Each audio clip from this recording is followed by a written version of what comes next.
Hello, welcome to Lai Jia News. Today is the 10th of August, 1974. Every day we bring to you both the latest news and a recap of important events of the past, just so that you can always have something to talk about with your parents and not be awkward at the dinner table. Today we'll be presenting to you the following 5 topics: the Vietnam War, the Watergate scandal, modern pop culture, the new technology of today, and foreign policy. First, let us take a look at today's special program, the Vietnam War. Hello, welcome to today's special, a look back at Nixon in Vietnam. In light of Nixon's recent resignation, the Vietnam War, which he pulled out of back in 1973, takes on a whole new shade of meaning. Due to the massive protests and calls by the American public to pull out of Vietnam, Nixon implemented a strategy that he dubbed Vietnamization. The idea was to slowly pull American troops out of Vietnam, while at the same time to train South Vietnamese soldiers so that they might be able to one day fend for themselves. Nixon wished to achieve peace with honor in Vietnam and did not want to abruptly recall American troops, and that is why he incrementally pulled troops out.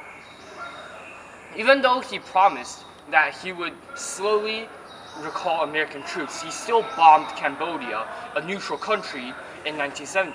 Just 2 years ago, the United States finally reached a deal with the North Vietnamese government. There would be a ceasefire, the North would recognize the South as a legitimate government, and all the US prisoners of war would be released. In return, the United States would completely recall their troops in Vietnam. On March 29, 1973, the last of our boys over at Nam returned home. For now, we still don't know whether or not Nixon's ideas are going to achieve the effects he wanted. But we know for sure the bombing in Cambodia was not justified. Well, at least the fighting is now over, and all our boys in Nam are back home, and no more Americans are losing their lives. Saddest incidents that he's ever seen. There's the president waving goodbye, and you hear the applause. Done.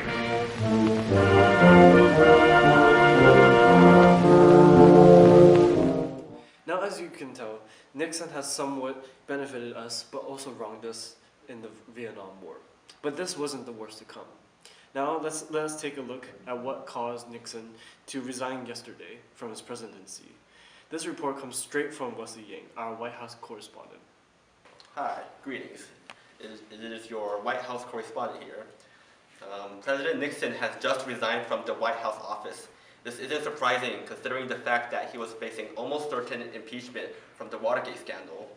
In June 1972, 5 burglars were caught sneaking into the Democratic National Committee. Investigators became suspicious when connections to Nixon's re-election campaign were found. It turns out that Nixon has been wiretapping his opponents the whole time, which is a sin of humanity. The president was revealed to be involved in covering up his crimes after he was forced by the Supreme Court to release secret tapes of his conversations in his office. President Nixon will be the first US president in history to resign. Now we know that executive privilege must be limited, or else our presidents can abuse their power like I abuse my kids. This is a shameful, shameful moment in US history. Thank you, Wesley. Now, let's take a break from all of that depressing news, and let's move on to our entertainment report from Owen Chow. Hello, folks. Today, we get our first look at the highly anticipated sequel to the Godfather movie, released 2 years ago. Take a look. The history of 2 generations of crime.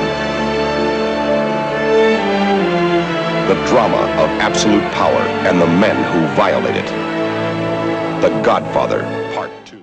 Wow, that looks amazing! Moving on, Academy Award nominee Faye Dunaway recently married Peter Wolf, who was the lead singer of the rock group the J. Geils Band. In a recent interview, she said that she felt exhausted from the constant and intense pressure of work, which led her to the decision to pull out from the upcoming movie, The Wind and the Line, written and directed by John Milius. She said that she wanted to take a break and concentrate on her married life. Next up, Paper Lace, a British boy band that topped the US charts earlier this year with the hit single, Billy Don't Be a Hero, has officially released a new track that is about to break all sorts of records. Both songs were written by the same songwriters, Mitch Murray and Peter Callender. Take a look at their new single, The Night Chicago Died. The night Chicago died. Na, na, na, na, na, na, na, na. Go. Keeping it with what's hot, Why don't we find out what is breaking new ground in the technological world?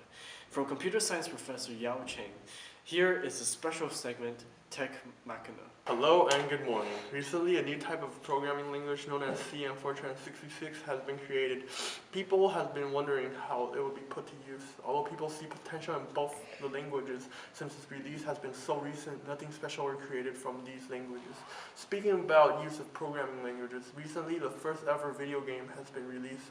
A game known as Pong was released by Atari. In this game, two players could fight against each other with the joystick moving up and down. You try to block the ball from entering your own goal while you try to score the enemy's goal.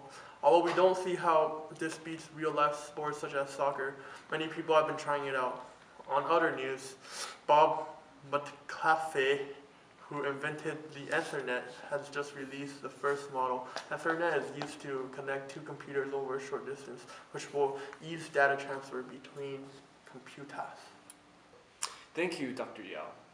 As Elijah News comes to close, let's hear about the United States' relationship with the other countries of the world with our foreign correspondent, Victor Su. A few months ago, President Richard Nixon announced the resignation of Secretary of State William P. Rogers here at the Western White House in sunny San Clementine, California. Secretary of State Rogers has been a key part in defining the foreign policy for President Nixon's administration. Nixon had expressed his desire to nominate current Assistant to the President for National Security Affairs, Henry Kissinger, as the new Secretary of State. He believed that by doing so, there would be more cooperation between the State Department, the White House, and national security. Mr. Kissinger was also at the Western White House during this announcement. He gave a brief comment regarding what he would accomplish should he be nominated as Secretary of State. He believed that the United States should solidify its relationship with the Europeans and the Japanese. Furthermore, that Nixon's administration would build a more permanent foreign policy structure which would be passed down to future administrations, as we can see under today's administration. Thank you for tuning in to Elijah News.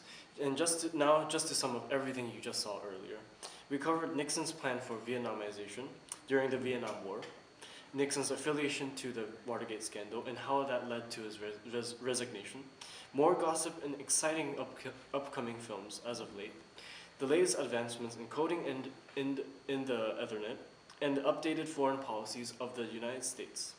Tomorrow we'll be discussing more about what Nixon will be doing now after resigning from presidency and much, much more intriguing news and stories. So be sure to tune in tomorrow as well. This is Elijah Chow and this is Elijah News.